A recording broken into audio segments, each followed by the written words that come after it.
Ikusi duzu geuriak egin duena? Inteligentzia artifizialari buruzkoa? Bai, geur IA. Ba, gu agertzen gara bideotan. Nola gu agertzen garela? Bai, grabatzen ari dira. Ikusi. Hoi ba!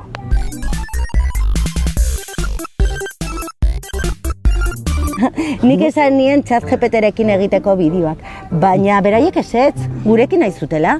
Eta nola gurekin nahi dutela? Ba, begira, benetazko pertsona garelako, hemengoak, eskualdekoak, jendeak sinestuko gaituelakoan edo. Ba, ondo ezta? Ondo... Ia. Gauza bat esan behar dizut, Eneko. Zer? Bueno, eta dizuet, Eneko, zu etzara benetakoa. Eneko gixajoa. Eta zuek jakin dezazuen, desinformazioa gertu izan dezakezuela komunikabidetan, sareetan, mugikorrean, zaindu zuen gertukoak. Eurek ere, zuek zaindu zaitzaten. Argibili eta buru erabili.